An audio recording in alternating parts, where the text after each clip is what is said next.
How's it going, guys? Today I would like to just talk about my thoughts on the game's current weapons and which ones you should focus on. I've went ahead and separated them into three categories, S, A, and B. In my opinion, I think you should aim to upgrade the vast majority of the weapons in S tier, some of the weapons in A tier, and almost never any of the ones in B tier. The weapons in the S tier are either the best weapon for specific characters or weapons that are very versatile and can be used for multiple characters, whereas the weapons in A tier are still good, but can be more niche than those in the S tier and with inferior stat bonuses. The weapons in the B tier are better than any 4-star weapon, but they lack the versatility and stat bonuses that the S and A tier weapons have, so I wouldn't upgrade those very much. Now, before I dive into each weapon, I want to say that there's generally two ways you want to upgrade these, and it depends on the weapon. After refining your weapon to epic, you either want to go for maximum attack percent or a mixture of attack percent and cooldown reduction. For maximum attack percent, you should be aiming for something like 5 to 6 lines of attack percentage ultimately, but for someone just starting the game, you may only get 4 lines of attack percentage. This kind of upgrade applies to weapons who are primarily used by characters whose active skills are not affected by cooldown reduction, such as Hades, Thetis, and Persephone, to name a few. This will grant them the most attack, which will increase their respective shields and buffs. On the other hand, you'll want to have a mix of attack percent and cooldown reduction for every other character. This typically looks like 3 lines of attack percent and 3 lines of cooldown reduction. Understand this is the ideal setup and of course it's difficult to get. As a newer player, you may opt to keep something like 4 lines of cooldown reduction and 2 lines of attack percent, which is still viable. The key is making it so that your character has as close to 60% cooldown reduction when factoring in their ring as well, which should normally have 2 to 3 lines of cooldown reduction. With all that said, let's dive into the tier list. I'll just start from the very top. First in the S tier, we have the newest weapon, I'll call it DSK for short. This is the perfect weapon for Haru, as it can change her element to leaf when equipped. Because its stat bonuses help a lot when increasing damage for any warriors, it's very versatile and thus deserves a spot in the S tier. The best refinement should be a mix of attack and cooldown reduction, as it will benefit its primary user Haru a great deal, as her passive skills benefit from having higher cooldown reduction. For how to obtain this weapon, I'll list everything in the description below, just so this video isn't redundant.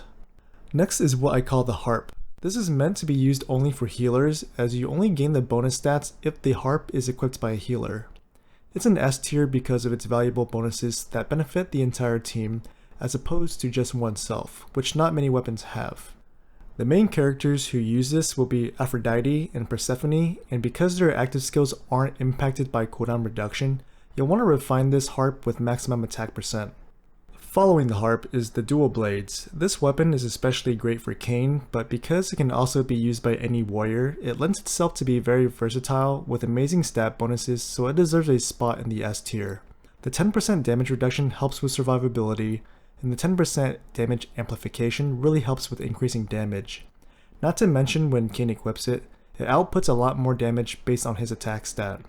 Because Kayn primarily uses it for me, I went full attack on this weapon, but I can see it being useful even if you refine it with some cooldown reduction as well. I don't think either is necessarily wrong.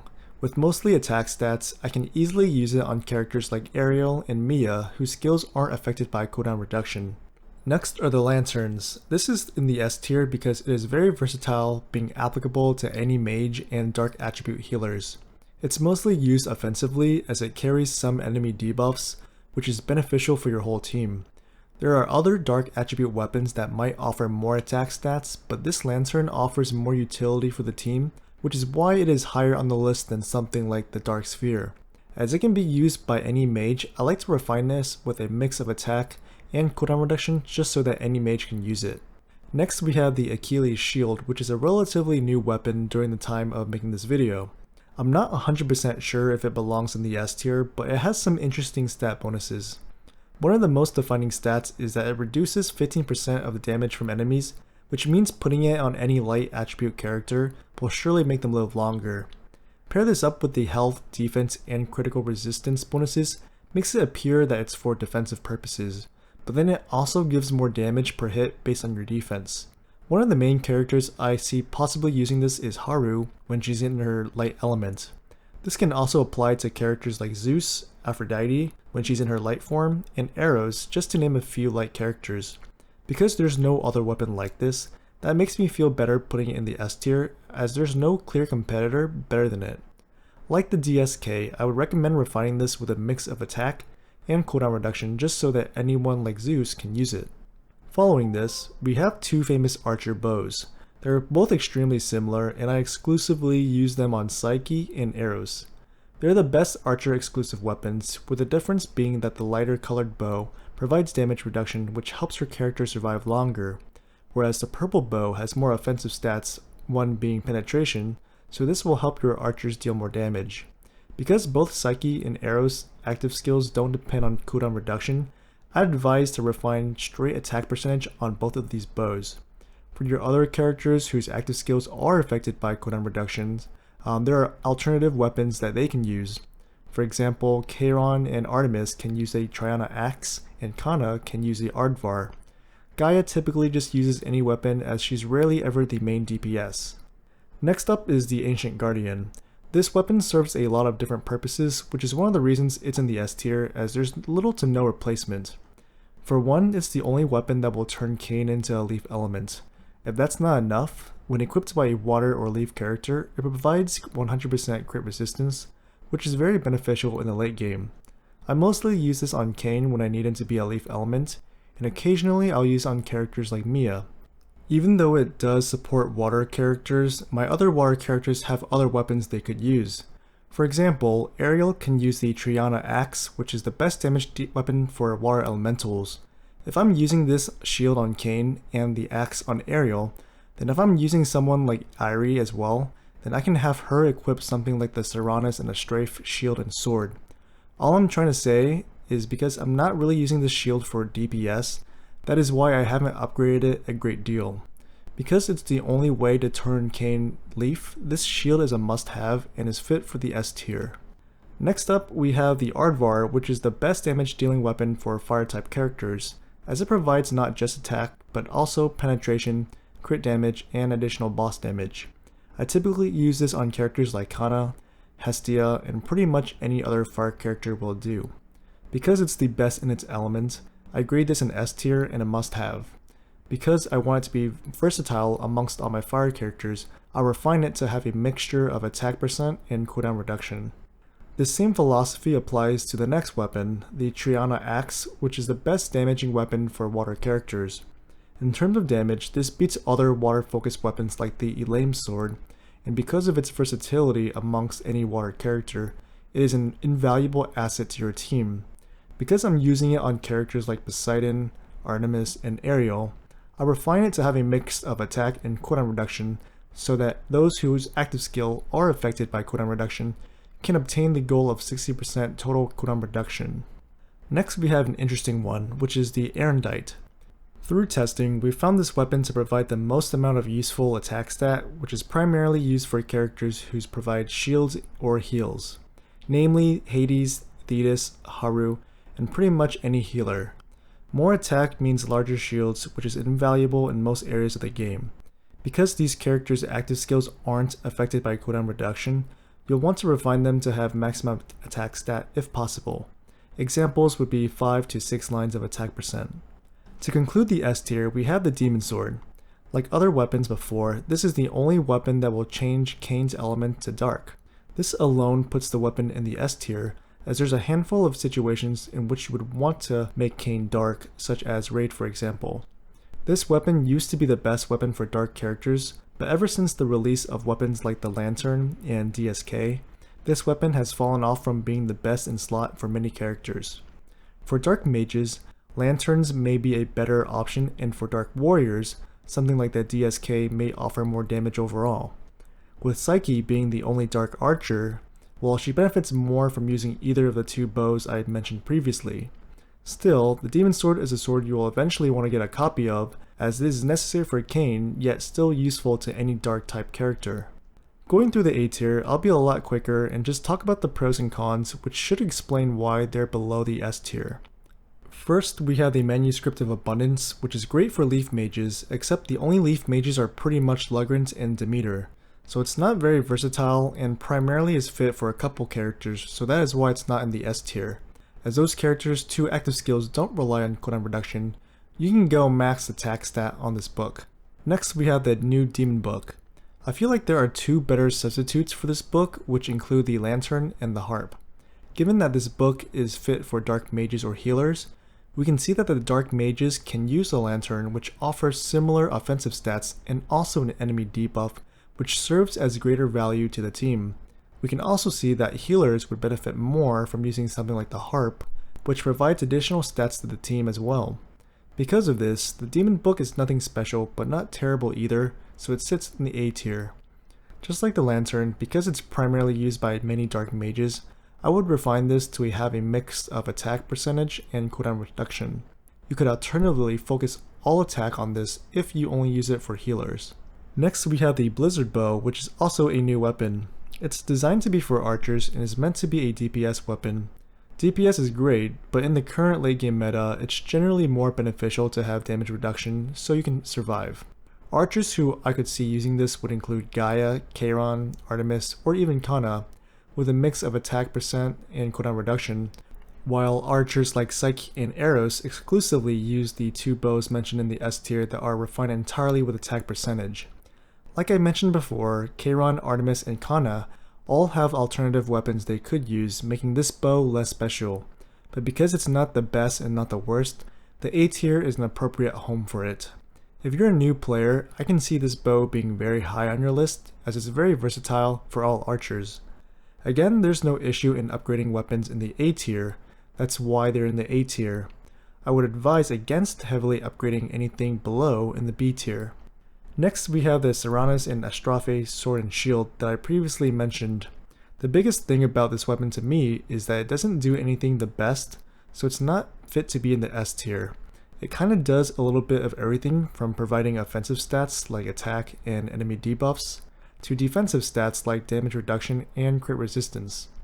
Being that this bonus applies to any water character makes it a very versatile weapon, and should as a result be refined with a mix of attack percent and cooldown reduction, so that any water character can use it while maintaining maximum cooldown reduction. Next we have the Dark Sphere, which is one of the best damage dealing weapons for a dark mage, specifically as it provides 70% attack and 50% penetration. If this was changed to apply for any dark character, it would have been higher on the tier list, but because it also requires a dark character to be a mage, it drops down slightly, as there are other weapons that dark mages could use, such as the Lantern and Demon book mentioned previously. With other substitutes existing, it pulls away from this sphere, which used to be the best in-slot weapon for dark mages. I'll typically use this weapon on someone like Ymir or Lucifer, whose active skill is affected by cooldown reduction, so I'd recommend refining it to have both attack and cooldown reduction. After that, we have an oldie but a goodie, Two Great Swords. That's actually the name of it. Really, the only nice thing that this weapon has is that it provides 10% damage reduction and 50% defense, which can be used on any character to improve their survivability. This used to be the only weapon that had that stat, which made it an S tier weapon, but because many of the newer weapons, such as those in the S tier, come with damage reduction on top of other stat bonuses as well, this sword has fallen out of the S tier and into the A tier. I'll typically use this weapon as a filler on my last character if I needed them to have more damage reduction. Following this, we have the Holy Sword Estia, which is a weapon that provides additional attack to light type characters. Now is when we are running into all the older weapons of the game. This used to be a top weapon especially for light characters, but many of the game's good light characters have found better substitutes. Zeus and Odin, for example, can use the lanterns mentioned previously in the S tier that offer increased damage while debuffing the enemy. Eros already uses her special bow that provides damage reduction. Aphrodite can use any of the healer focused weapons such as the Harp or Arondite in the S tier. With so many better alternatives, this has placed the Holy Sword Estia down a tier. Pun intended. Next we have the famous sword Excalibur. Aside from the Arondite, this weapon is the next best when it comes to raw attack stat, which is focused for healers and mages who cast shields. This means that those who are upgrading it should refine it with primarily attack percent lines. If it wasn't for the Harp that recently came into existence, then this sword would have definitely been in the S tier. Because the Harp offers team-wide damage reduction while also amplifying allies' damage inflicted, the Harp becomes way more valuable than the Excalibur by itself. Next, we have the Poison Blade. Aside from having 100% penetration, this weapon isn't all that special. The special thing about this weapon is that it can apply a debuff to the enemy, reducing its defense by 15%. If surviving is not an issue and you need to do slightly more damage to the boss, consider putting this on someone on your team, such as Kain, who typically doesn't do a lot of damage. This will reduce the boss's defense, allowing your other damage dealers to deal more damage. Again, this is mostly useful if surviving is not an issue. If you do have trouble surviving, then you'll likely need to equip your character with a weapon that provides damage reduction, such as the two great swords mentioned before.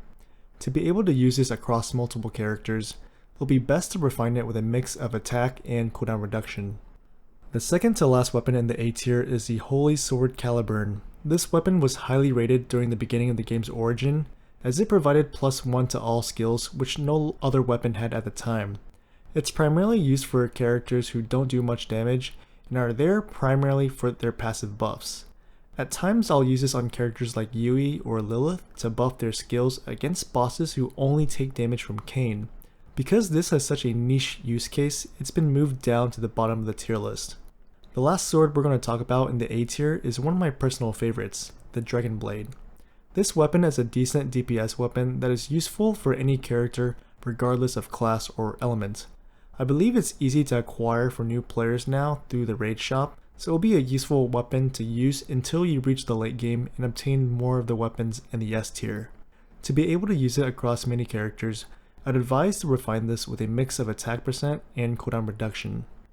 Lastly, I just want to speed through the weapons in the B tier. For the most part, these weapons down here are down here because they are better substitutes in the tiers above them. It doesn't make them bad weapons per se, but I wouldn't invest too many resources in these as they will eventually be obsolete when you do acquire weapons in the S and A tier. First, we have the Aegis Shield. Pretty much this was made for Vivian, who I just never use anymore, so there's that. Next is the Elaim and Efreet sword, which are just worse versions of the Triaina Axe and Ardvar respectively, but they're not that much worse. If these are your only weapons, then use them until you acquire those two I just mentioned. Next in line is the Ancient Katana, famously known for providing a shit ton of accuracy.